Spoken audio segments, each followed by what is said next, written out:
Moving to London can be very stressful, so I want to walk you through the steps that I went through to figure out where I was going to live during my time here at LSE.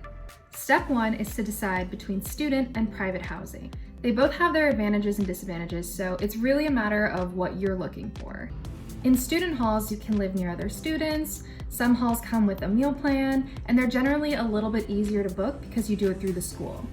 On the other hand, with private housing, you get more options for where in the city you want to live. You also get a little bit more flexibility on the timeline of your contract, so when you move in, when you move out, how long the contract is, and it gives you more options for customization of services. So like if you're looking for somewhere pet friendly, private housing is probably more helpful for that. I chose private housing because I had been out of school for a little while, so I was used to having a place of my own. And I also moved here with my partner, so it gave us the option to have more space, a kitchen and bathroom to ourselves, that kind of thing. If you're planning on living in a student hall, you can watch Samy's vlog on Butler's Wharf or Ellie's vlog on Rosebery Hall for their insights and tours of the halls. But if you're gonna live in private housing like I did, keep watching the video. Step 2, pick a location. London is so big and there are so many neighborhoods all with their own personality, and it's really hard to kind of get a feel for that if you haven't lived here before. So what I did to get over that hump was look at travel blogs and see what people who've been here before had to say about it. I also reached out to LSE alum and asked them where they lived, where their classmates lived, where they wish they could have lived, or where they would live if they had a do-over. And that really gave me a good feel for it. What also helps is making a location-specific wish list. So for us, that wish list was living near a park because we love being outside and we wanted to be able to get some scenic fresh air. We also wanted to be within walking distance of the school. So for me, that was an hour. Wanted to be able to get there within an hour tops. And then the last thing is we wanted to be close to a tube station so that we could travel to different parts of the city, meet up with friends, explore outside the city, and just have that at a convenient location for us. Those are just the factors that were important to us, but it's different for everyone. Some people might want to live closer to where they work, or some people might have a longer standard of how far they're willing to commute. So it's just a matter of what you care about, and that'll help you narrow it down. Once you have an idea of where you want to look, it's time for step 3, decide on features.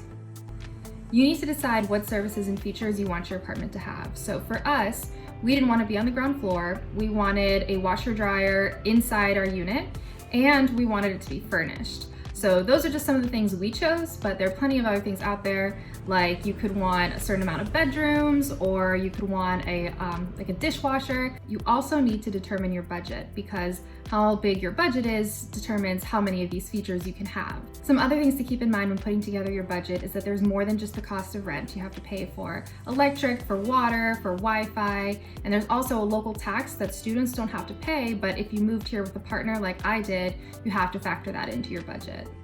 Step 4 is review your options.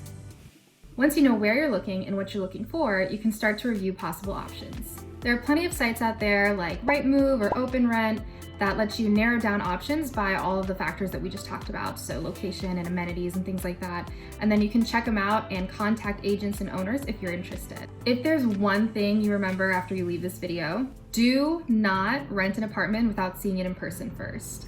There were so many places that on paper checked all of our boxes, and then we went in person and all of the windows faced a wall, or there was a construction site, or you could hear every conversation from every human being that walked outside on the sidewalk, and it's just a nightmare. So you need to make sure you see it first. That means you have to move to London before you have a flat, which sounds scary, but it's totally doable. So we came early, we booked an Airbnb for like 2 weeks, and we just made a million appointments to view apartments. And we went every day, 5 or 6, walking all around the city, checking them all out. And eventually we found one that we were in love with. There are plenty of properties around the city and there's no need to settle. But if you do find one that you like, you need to jump on it, because chances are you're probably looking for an apartment at the same time as all the other international students out there that are trying to move for the school year. So you want to make sure that it's not scooped up by someone else. So these are the steps I went through. I know the process is super stressful, but hopefully this will help you find a place that you can call home.